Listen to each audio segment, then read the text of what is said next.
Welcome back. Today, we've got an explainer that is absolutely going to blow you away. We're unpacking the dramatic 900-year history of the State of Wei. And honestly, if you think modern political dramas are intense, you haven't seen anything yet. We are talking about a civilization that spanned nearly a millennium, defined by just the most extreme contrasts imaginable. On one hand, you have acts of breathtaking, almost unbelievable nobility. But on the other, you've got ruthless, cold-blooded betrayal, and it's often happening within the exact same family. The legendary grand historian Sima Qian actually documented this era, and he wrote something really striking. He said the crown prince was put to death because of a woman, and his brother Shou fought to die in his place. Yet fathers and sons murdered each other, and brothers destroyed each other. Why did it come to this? It's such a haunting question, right? Like, how does a state foster individuals willing to lay down their lives for one another, while simultaneously breeding rulers who'd eagerly assassinate their own kin?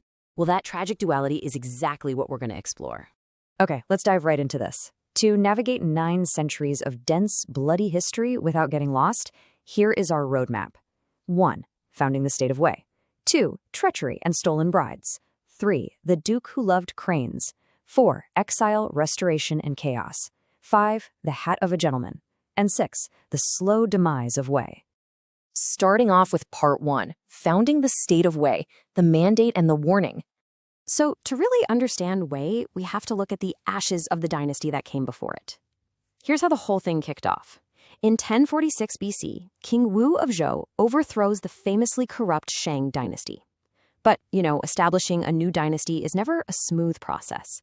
Shortly after King Wu dies, bam, a massive rebellion breaks out, led by Guanshu and Kaishu. It actually takes the legendary Duke of Zhou to step in, completely crush this rebellion, and restore order. And to make sure the defeated remnants of the Shang people are kept in check, the Duke sets up a new territory right over the old Shang ruins. He puts a young guy named Kangshu in charge, and just like that, the State of Wei is officially born.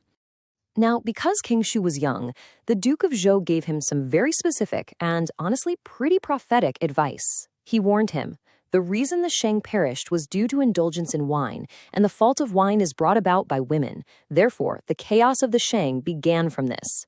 And guys, this brilliantly illustrates the ultimate tragic irony of our story today. This foundational warning, which literally tells the rulers of Wei exactly what behavior destroys a state, is precisely what they're eventually going to do to tear themselves apart. Moving on to part 2, treachery and stolen brides, the tragedy of Duke Xuan.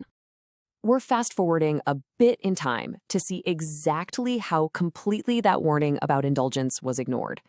Duke Xuan's story reads like a dark psychological thriller. First, he arranges for his crown prince, a young man named Ji, to marry a princess from the state of Qi. But before the wedding even happens, Duke Xuan sees the bride, decides she's beautiful, and just steals her for himself. He literally takes his own son's bride. And then, to cover his tracks, he plots to have his son, Prince Ji, murdered. He sends Ji on a totally fake diplomatic mission and hires assassins to wait at the border. Their strict instructions: kill the man holding the white pennant.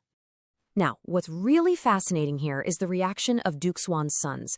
This is where we see that incredible, heartbreaking nobility Sima Qian was talking about. Prince Shou, who is actually the son of the stolen bride, finds out about the assassination plot against his older half-brother.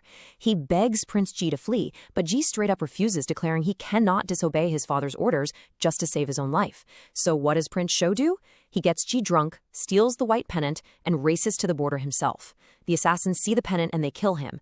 When Prince Ji wakes up and realizes what happened, he rides out to the border, tells the assassins they killed the wrong man, and they murder him too.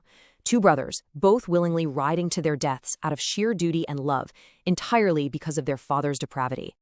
That brings us to part 3, the Duke who loved cranes. Absurdity takes the throne. So the tragedy of Wei eventually morphs into this dark, absurd comedy under Dookie. His priorities were unbelievably skewed. On one hand, his pet cranes enjoyed absolute luxury. I'm not kidding, they were given official titles and rode around in state carriages. Meanwhile, the actual soldiers of Wei were completely ignored, underfunded, and neglected. Yet, when the fierce D barbarians suddenly invaded the state, Duke Yi fully expected these same neglected men to just go out and fight for him. You can probably guess how well that went. The soldiers flat out refused to fight. The response to the Duke was brutally simple. The ruler loves cranes, let the cranes be sent to strike the Dai barbarians. It's a hilarious punchline for sure, but with deadly consequences. The military mutinied, the Dai barbarians poured into the state, and the crane-loving Duke Yi was killed. The state of Wei was almost completely wiped off the map, all because a ruler prioritized his pet birds over his own people. Let's look at part 4. Exile, restoration, and chaos. The state unravels. Now we enter the chaotic middle centuries of Wei, which were defined by petty insults and just total instability. Take Duke Xian, for example. He wasn't overthrown for some grand ideological reason. He was overthrown because he lacked basic respect. He ordered his music teacher beaten 300 times over a minor dispute. He invited his top ministers to dinner, made them wait all day while he went out to shoot geese, and then finally spoke to them without even taking off his hunting clothes. That angry, beaten music teacher eventually sang a specific song at a banquet just to incite those disrespected ministers. The result? They rebelled and forced Duke Xian into a 12-year exile. So the crucial point here is that the state of Wei had lost all its structural stability. What followed were literal decades of exile, a chaotic game of political musical chairs, and bitter, powerful ministers who just continually swapped out rulers whenever it suited their personal agendas. Wei was no longer a unified nation, it was basically a playground for power-hungry lords. All right, part 5. The Hat of a Gentleman, Zilu's Final Stand. Out of all this chaos, we get one of the most striking character moments in all of the texts. But to understand it, we've got to understand the concept of the Zinzi, or the gentleman. In classical Chinese philosophy, this isn't just someone who holds the door open for you. A Zinzi is a person of exemplary moral character who strictly prioritizes duty, loyalty, and proper rituals far above their own personal safety or life.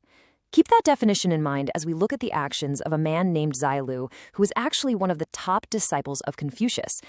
Here's how the crisis goes down.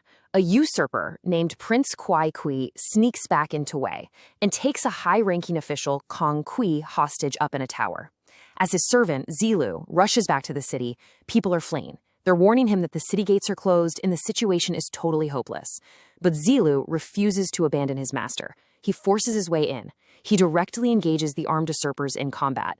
And during this fierce fighting, an enemy's blade strikes Zilu, severing the string that holds his hat in place. What Zilu does next is just legendary. In the middle of a lethal fight, knowing he is about to be killed, he stops. He drops his weapon, reaches up, and begins tying his hat string back together. His final words were, "A gentleman dies, but his hat is not removed." And he was killed right there.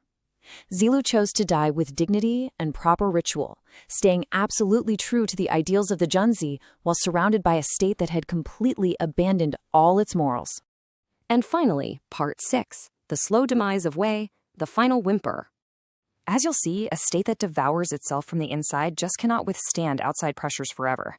Because of centuries of internal rot, Wei steadily loses its power, building to a pretty depressing final whimper. In 344 BC, the ruler of Wei is forcibly downgraded in title from duke to marquis. In 315 BC, they're further demoted to mere lords, controlling only a single city, Puyang. By 242 BC, the rising superpower of Qin sweeps in and simply annexes Wei's remaining lands. Finally, in 209 BC, the second emperor of Qin abolishes the Wei royal title entirely. The descendants of Kangshu, who once ruled this massive, vital territory, are reduced to mere commoners. Wei simply blinks out of existence. Which brings us right back to where we started, leaving us with a seriously provocative question to ponder. If a civilization completely forgets its foundational warnings and devours itself from within through treachery and pettiness, can it ever truly survive the enemies at its gates? Sima Qian saw the tragedy of the state of Wei, these incredible flashes of brilliance and loyalty, just entirely overshadowed by centuries of greed and madness. It's a powerful lesson from ancient history that honestly still resonates when we look at the world today. I really hope this explainer gave you a deep, clear understanding of this fascinating era. Keep asking questions, keep looking at the sources, and we'll